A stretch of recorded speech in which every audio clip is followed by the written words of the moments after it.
लंबे समय से मिडिल ईस्ट में हलचल है और इस हलचल में अब ईरान और इजराइल आमने सामने की जंग में हैं। 1 अप्रैल को सीरिया में ईरान की एम्बेसी पर इजरायली एयर स्ट्राइक हुआ तो ईरान ने 14 अप्रैल की सुबह इजराइल पर 300 से ज्यादा ड्रोन और मिसाइलों से हमला बोल दिया। दावा हुआ कि इस हमले में ईरान के 2 टॉप आर्मी कमांडर समेत 13 लोग मारे गए हैं और इसके बाद से ही जो जंग पिछले 45 दिनों से पर्दे के पीछे लड़ी जा रही थी वो अब सबके आमने सामने की चुनौती में तब्दील हो चुकी है।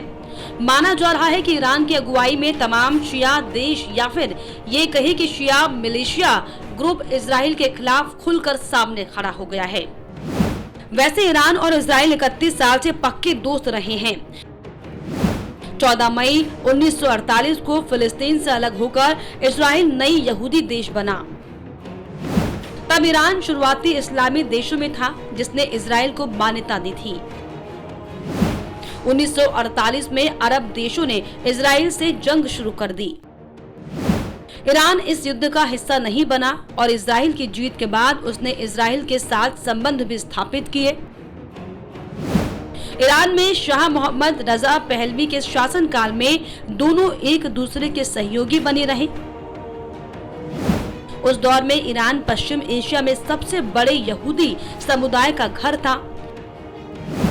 एक समय ऐसा भी रहा जब दोनों देश के बीच आयात निर्यात भी होता था। इजराइल हथियारों, टेक्नोलॉजी और कृषि उपज के बदले ईरान से 40% तेल आयात करता था।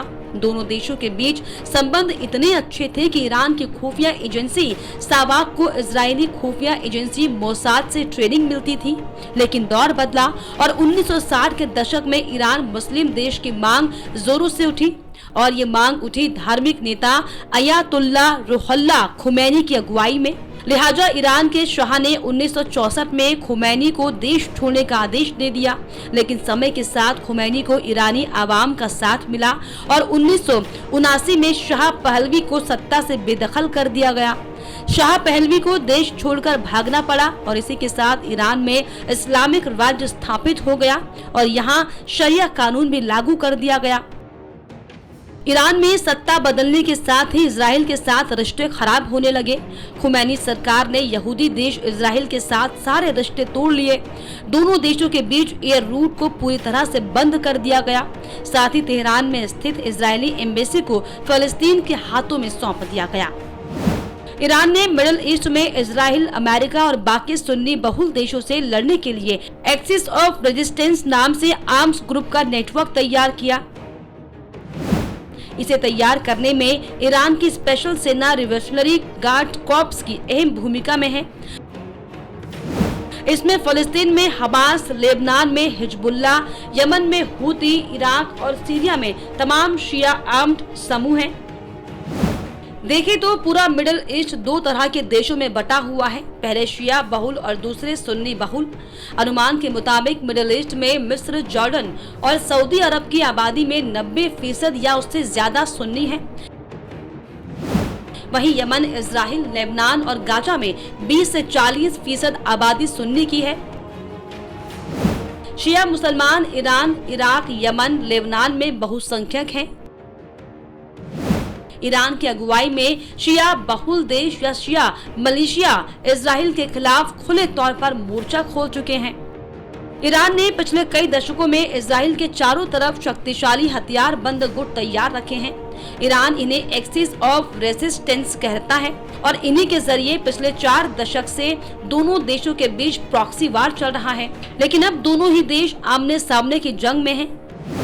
7 अक्टूबर 2023 को हमास ने इजराइल में घुसकर 1200 लोगों को मार डाला और 234 को बंधक बना लिया।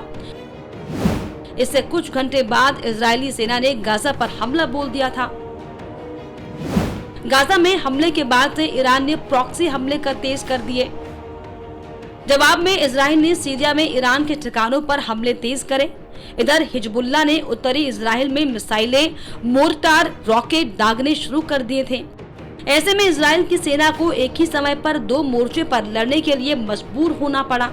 उत्तर में हिजबुल्लाह के खिलाफ, पश्चिम में गाजा पट्टी में हमास के खिलाफ और इधर हिजबुल्लाह को ईरान का समर्थन है। ऐसे में लेबनान का कट्टर शिया मुस्लिम संगठन हिजबुल्लाह युद्ध शुरू होने के बाद से इजराइल पर रॉकेट दाग रहा है। Desk report AMV network.